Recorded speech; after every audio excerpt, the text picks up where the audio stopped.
Hi! It's me again mga katok, ang inyong official Hugot Dropper, Jam! At ako naman si Mayo, ang Kalma Buddy, na makakasama niyo for today. At pag-uusapan natin is about parenting. Because let's be real, parenting is like making a cup of coffee. Sometimes it's too strong, sometimes it spills, but sometimes you still want it in the morning. Tama! Kaya mommies and daddies, it's time to shine! Let's share your story with us. Dahil mas masarap ang may kato. Dito lang sa A Cup of Talk.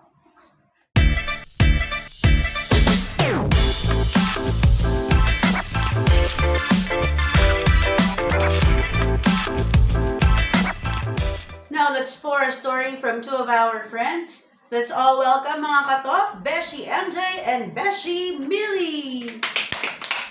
Start with Beshi MJ. Ilan yung anak mo at ilang taon na sila? Ako, meron akong tatlong anak, tatlong lalaki. Isang 8, isang 3, at isang 1. And si Melly? Meron akong dalawang anak, isang babae, isang lalaki. Yung panganay ko, babae, 14 years old.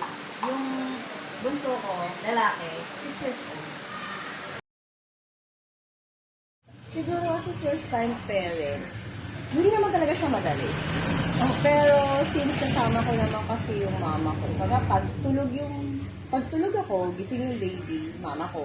Kasi nung time na yun, si RJ naman kasi is nag-OFW naman kasi.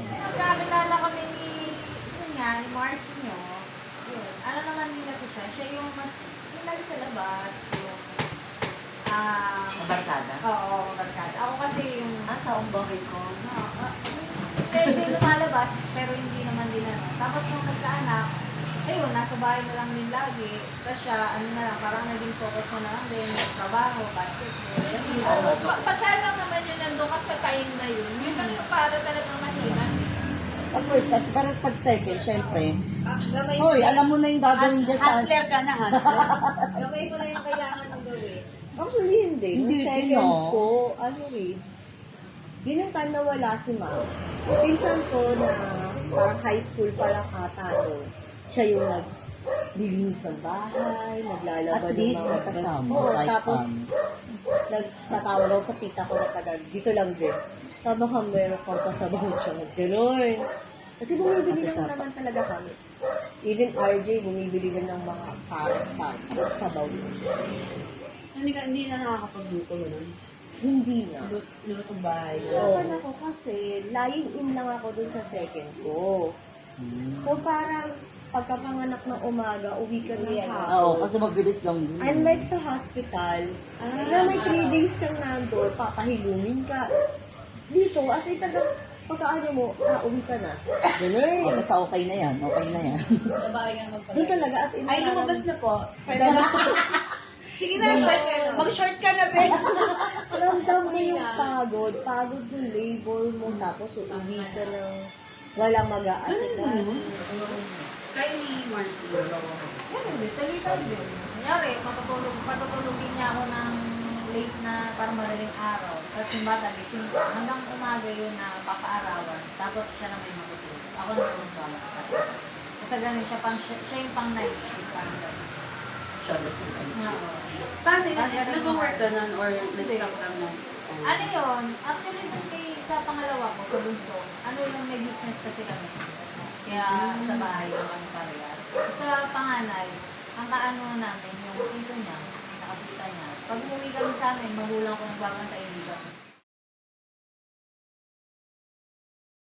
Tatlo lang sila sa bahay, pero feeling namin, 10 sila. Hindi ko wala ka puro na lalaki pa. Puro lalaki pa na. Naranasan. Dami naman lalaki. Kaya kung ako talaga, ay, nagtatrabaho na lang ako. Kaya si mama, parang kapag nila ko, araw-araw, ganyan. Kayo, saglit lang kayo sa bahay. Yung paano mo, paano tawag dito, nung nasa ganong stage siya, hindi siya ganon kakulot. Na maghahabol ka. Hindi naman. Oo. Pero ano lang, maghahabol lang ako sa kanya pag yung gusto niya lumabas. Pero pag pinalabas mo na siya, wala na, hindi na siya nalakbanda. Kasi saan mo siya iniwan, nandun lang siya. Hindi siya Katulad kapag disciplinary. Hindi ka gaya pag Lalaki lalaki. kasi talaga kailangan yung tutok mo nandun eh. Hindi mo pwede alisan ng Kaya kay mata. Tatok Lady, kay Seth. Siyempre, ibang, sabi na natin ba, siyempre may expression din si Seth. Yung iniwan niya sa amin, doon kami nagiging talaga. Yun, sa kagaya kasi nila, manipulative kasi sila. Yes. Hindi mo sila pwedeng sundin sa lahat ng gusto nila. Dahil Saka pag yung, inan mo, yung authority, oo, yun. ikaw talaga, yun Ikaw yung ang dapat, susunod. ano Ay, yun. susundin niya. Hindi ikaw ang susunod. Kasi pag na-gets niya or nakuha niya yung loob mo na, ganito lang Ito ka gawin pala. ko. Sabi niya sa'yo, ito pala to. Ay, siyang sanistaan mo, dadaan niya sa iya. Meron. Sa daddy niya, ganun ginagawa. Ano ginagawa? Ginawa din sila, sabayan lang yan ng isa. Tapos, Kasi hindi okay. siya, Ganun. Ang galing, kahit may ganun si Seth, nakikinig siya. Nakikinig. Marunong siya makinig. Basta ano lang, basta iaano mo sa kanya na yung ikaw dapat yung sundin niya. kaya yung kumain kami sa bahay, sabi ko, sabi niya, kasi, yung Partida, hindi pa namin totohanan, nakakadel niya yung gano'n. oo, tapos, kumbaga, parang may Marcy pa. So, paano pero ano sa totoo lang, hindi ko siya kayang, kumbaga, hindi ko siya kaya na ako lang. Yan. Talagang kay Sherin ako umano na, parang, basta iba Dalawa kasi talaga yung ano kayo. niya kay Sherin. Talagang partnership. Magkaiba kasi kayo the way na ano eh. Ako yung laging, hindi na may, ako yung laging dragon kasi kay Seth. Tapos nabaligtaran ko si Sherin. I-share ko lang nung nag-start na mag-school si Ice, kasi di ba, nag-pandemic, ganyan. Yung literal na pumasok na talaga. Ang worry ko nun is, baka mabully siya. Because, dun sa family na meron.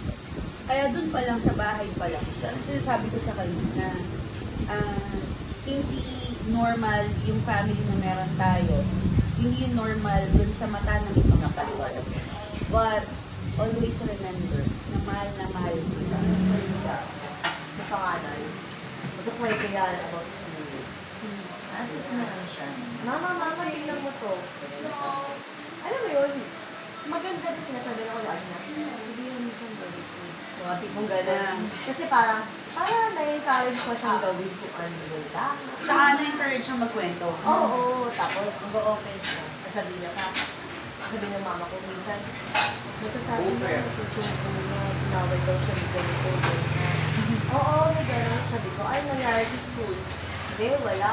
Gano'n yun. Ano nga nangyari? So, kukwento na siya. Tapos minsan, pag mataas yung grade niya, no, kung sa mga exam na, ano lang, mama, tingnan mo, very good ako dito. Na-excite siya mag-uwi. Oo, gano'n naman siya. Lalo Okay na hindi naman. kanya nakakasama maghapon. Oo, uuwi na. Sa pangalawa, medyo bunol pa, pero madaldal din talaga yun. Tsaka, alam mo, kapag middle child, sinasabi nila yun daw yung Mabait kami. pinakasakit ng ulo. Uy, mabait kami. Wala kayo evidence. Ayun, ka naman, masyadong ano Aray naman Pero sabi nga nila, yung middle child, yung nga daw, yung middle child, yun. Sakit ng ulo. Parang kailangan ko daw mag-uwi ng mga piyansa. Hindi po ganun. Uy, grabe. Ano daw kasi, Oo. in short, black sheep daw tayo. Huwag mo ganyan. Akala mo lang, hindi totoo Hindi yun. kami pinakamabait, promise. Hindi. Hindi Hindi ba? hindi siguro. Pero nakita ko naman sa kanya. Sweet yun. Sobrang sweet. Mas sweet pa siya doon sa pangalan. Pero ano, meron na bang incident na like, kasi syempre sa school maraming nangyayari, so, Na-bring mother na ba oo, kayo? pero naman na may, Ay, may may kukwento I si go to the Tato- principal's Tato- office. MJ ganyan. dyan. Bring mother with plastic cover dati yan, di ba? Hindi ako bring Ay, hindi pa mother. muntikan Bring na. father. Kasi nasa Big work father pala. Alam mo, gusto mo pumunta. Pero syempre, magtrabaho ka. Tapos, Gusto mo talaga pumunta. Hindi gusto ko talaga pumunta. Kasi unang patawag para parang may nangyari talaga nun. Tapos, doon sa kami ko naman kasi, hindi naman yung mag-aaway. Kung hindi siya inaaway. Hindi inunahan. Hindi siya hindi siya gagantihan kasi hindi siya ginagawa ng masama. Hindi pinatawag siya, din pasensyahan na. Yung pangalawang patawag. Alam na ba yung pagkalawa pa na? Oo. May second hearing. Actually, Oo. bago pangalawa, may confrontation pa yun sa may parking lot doon. Parang dahil na sa Tumblr. Tumblr lang yun. So parang pinagbibintangan niya yung anak ko. So parang nasa yung Tumblr. So sabi nung tatay, nasa na yung Tumblr. Nandun sa school, iniwan ko na kasi ang tagal mo eh. Pinapansayan naman daw talaga yung Tumblr. Kaya lang, Saan pa pala daw, hindi daw kinuha, hindi iniwan na niya. Nasa room daw. Tapos parang itong nanay, talagang iniinsist ko na kinuha. Iba yung dating sa kanya. Ano, Tumblr. Tapos parang, ilabas mo, ginagano niya parang, oo. Hindi syempre ang ama, uminit yung ulo. Hinay-blood. Live lang. Tapos parang, sabi ni Adi, teka lang, kung pagbintangan yung anak ko, di ba sinabi naman wala? Kaya naman namin siyang tanungin. Tinanong namin, hindi naman lang ako. May incident na parang may record, voice record. Nasaan daw ganyan, nagkwento yung bata. Ganyan. Kwento-kwento siya, detalyado pa. Pinakita pa. Oo, pinakita yung pangalan na. Detalyado pa, ganyan. Tapos, ang nakita ko ni teacher, hindi pa sigaw. Yung tiga mo, nakisumbong. Hindi ka sumbong sigaw, kasi nakita ni teacher. Tapos, pinagsabihan na daw. Hindi na sumbong sa akin. Pero nakita siya ni mama, nakita niya yung nagsumbong yung nanay. Parang hindi nakatulog yung ama. Kasi ako, init na yung ulo. Balik na lang. Sa akin ka, nag-i-explain yung init. Relax ka lang. Sabi ko na lang. Pag-uusapan na bukas yan. Relax lang. Napatawag mismo Pero yung Ikaw nagpatawag ganyan. Ayos! Pinatawag niya yung ano. Papatawag mo. Mana-mana talaga. Kasi, itong, itong grade 8 siya, muntik na. Kasi sabi ko, pag naulit, sige, patawag na. Pero yung elementary kids kasi niya, hindi siya rin nila na pinapatawag. Lagi kayo pumupunta kasi nagsusumbong yung anak ko. Na binubuli daw siya yung mga klase niya, pupunta ng school. Kinabukasan na gagi, pumunta niya. Ako sabi yung bata. Tapos, meron parang may incident na yung nambuli sa kanya ng elementary, naging kaklase niya ngayon. Ngayon grade 8. Nakita sila ulit. Oo, kaklase niya. Tapos, yun nga, hindi na siya binubuli kasi nga, natandaan na, kinausap ng dati. Kumbaga, kinausap dati, natakot sa dati niya. Kumbaga, Ay, wag to. Malasugod yung ama dito. Kantok ka din sa Facebook. tapos ito na, parang wala pang 1 month silang nagpumapasok. Nag-chat yung anak ko na parang pinagtriman siya, pinagpagsagutan daw siya. Dalawang lalaki. Punta kami, punta agad kami school. Kinausap namin, tapos umami naman. Bakit daw? Ano lang, niloloko lang kami. Atres lang. Paano ba ano lang yung, alam mo yung mga bill yung gano'n lang? Kanya, be, ano siya? Paano ka ba? Nakalipan ka, be? Ganun siguro. Ano kasi niloloko ka lang. Makakasabi niya, ilang beses niya inulit, sinabi ko nga tumigil na eh. Kaso ayaw niya pinila. Pinuli daw talaga. Type siya. Ang ganda kasi ni Be. Tapos Ganda kasi. sabi ng teacher na Kasi hindi siya pinapansin. Oo. Nagpapansin siya. Tapos sabi nga ng teacher, pag naulit daw, sa guidance na kami magkikita. Sa amin Oo, tsaka ano, para pasalon mo. Ating STEAM session for this week is Pick Your Poison.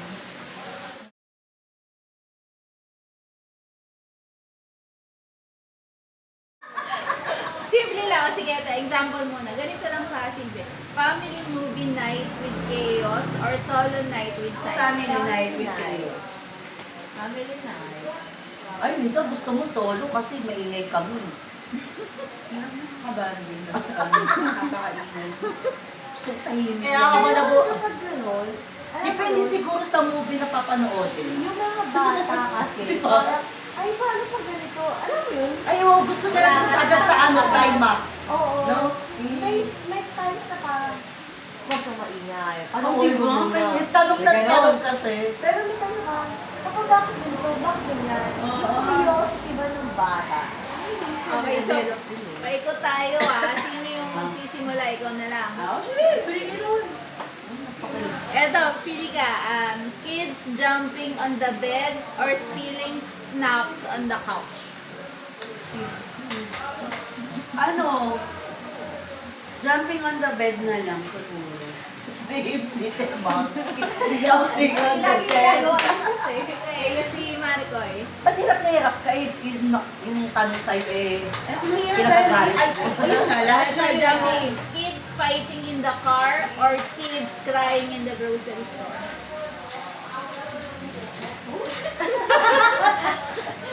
Hindi Sa pa laging grocery yan ang na lang. quizzing niya. Kaya niya. Crying, sa grocery. Yun ang masipiliin mo. Oo. Kasi bibigyan mo lang ng gusto nila, tatahimik. Eh, sa car, ay bakit pati... Wala. Mainit ulo. Okay, kay MJ.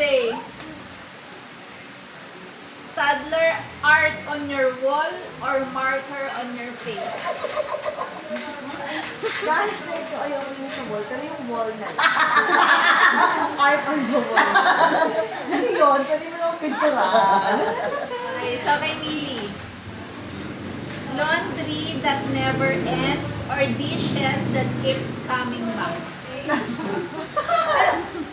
Parang yung choices, parang Kaya ginawa niya yun ngayong araw. Pero poison eh. Doon ako Pick sa your ano? poison. Sa laundry. Kasi okay lang sa akin. Okay, so never ends Kasi may washing. Okay lang kasi sa automatic. Never ending. Kasi dapat pala sinabi laundry using hand wash or Bribe with ice cream or with screen time? bribe with screen time. Pick your poison, Jam. Here I love you, mom, or see them eat vegetables? You see them eat vegetable. Tawa niya iba. Kids waking up early or waking up with no attitude? Minsan parang relate ka doon sa tanong. Kids waking up early. Okay, Mili. Forget the diaper bag or forget your coffee? Forget your coffee. Mabilis Ay, naku, naka-chocolate ka mga kayo.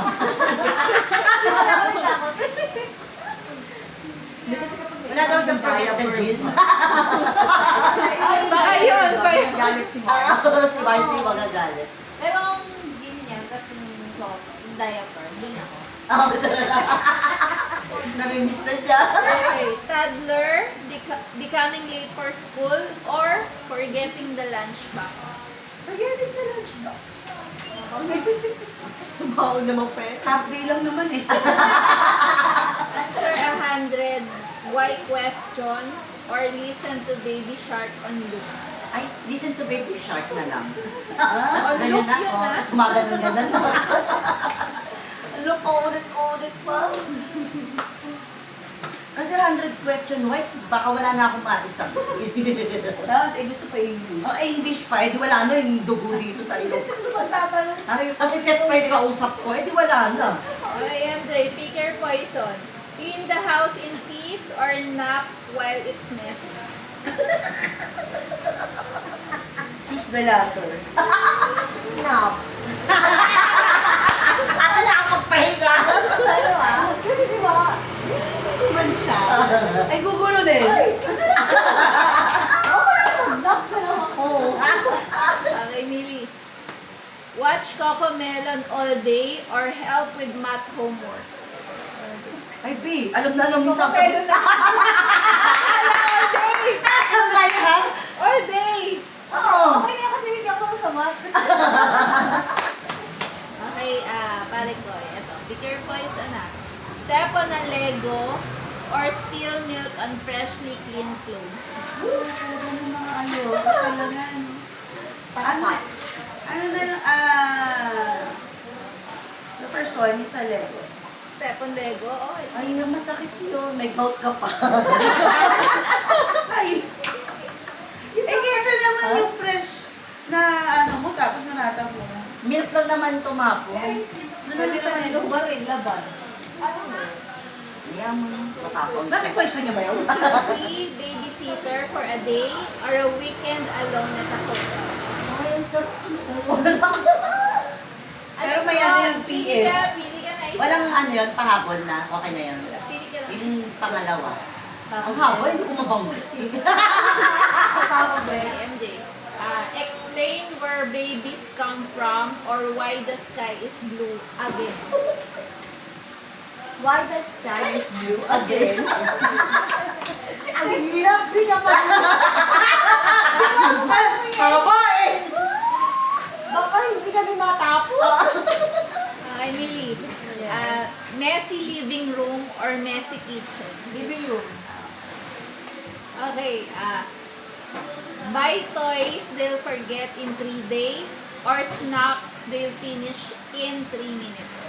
Ano, buy snacks that they finish in 2 minutes. Okay lang. Kesa naman yung ano pa. Toy, mga kalunok tayo. Perfect kid for a day or perfect youth for a day. na din. Please, akala ko malaman mahihirapan ka. Argue with their kid or argue with their partner about how to parent their kid. Argue with the kid then. Dapat kay John will tinanong din yun. Oh, pick your poison. Pick your poison. Argue with you. Okay, so balik tayo. Okay, pick your poison, Mili. Clean up glitter or slime? Slime na lang. Ako slime. Uy, hindi sa'yo yun. Glitter? Ang hirap nun. Paano ko napunta yung sa mata mo? Bakit? Ano? Strawberry pili. Alam mo, hindi naman tanong sa inyo dalawa. Kayo na Kaya nga. Hindi tatanong sa'yo, hindi naman sa Kaya inyo. na lang, glitter. Kasi slime mas mahirap linisin. Lalo pag tumigil din ka sa gabi. Mahirap linisin. Mas mahirap pag tumigil Yung pa. slime, ano-ano Eh, lang. yung kasabihan na pag pumasok yung glitter sa mata mo. Hoy, mag-vacuum ka lang oh. Kung glitter. O kaya Paano naman wala ba? basang ano. Eh, di ba sa Babasahan. ano, scotch tape? O pwede. Oo, hindi ginagawa mayaman. Okay, so ito, mamili ka na lang dito. PTA meeting with judgmental parents or a play date with talkative moms. Favorite ka naman dun.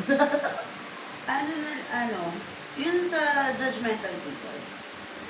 Wala naman ang PTA meeting. Yeah, PTA meeting. Kasi ayaw niya ng mga talkative moms. Ako lang daw. Cook dinner and hear complaints or order takeout and feel guilty. Cook na lang. Cook dinner na maraming topic. Ba't walang lasa to? Tanong mo sa nagluto. Ikaw pala yun. Okay. A hug from your kid or 8 hours of sleep. Alam ko na sa totoo yan. Alam ko na. Parang may Beshi. sinagot na siya kanina. Choose yourself. Minsan lang naman. Tsaka ka na. Beshi, question lang naman. Oo. Hindi mo seryoso. 8 hours of sleep. Real talk lang tayo. Pwede ko naman kasi i-hug anytime yung mga ano ko. Okay, last na to kay Nilay. Toddler tantrum in public or baby crying all night? Wala na lang gawin public. Kasi mas mahirap yung nag-ano ng ano yung sa gabi. Mas mahirap eh. Doon na sa ano. Sa bagay, all night yung ano. All night. Ayun, saan? Ayun, isahan lang. Oo. Wala ka dyan tanto. Iwanan mo na lang. Putuin ko lang, bibili kita nun. Okay na Di siya. ba kaya tayo na notice eh? Pero si Mike, iwan daw niya kasi. Wala naman talagang perfect recipes pagdating sa parenting, di ba partner? Lahat naman tayo dumaan sa trial and error stage. Pero, ang importante, we all do our best bilang isang parent. Yes, partner, hindi naman talaga kailangan maging perfect. Pero dapat, alam pa rin natin kung paano maging right para sa ating mga anak. Dahil iba-iba naman talaga ang mga anak natin. So next week, ibang level naman natin. Iangat natin ang ating level from to teen years. Pag-usapan natin yan. Siyempre kasama pa rin ang ating Beshi Mili and Beshi MJ. So huwag natin kalimutan, share your story, stranger. Dahil, Mas masarap ang may katok. Dito lang sa A Cup of Talk.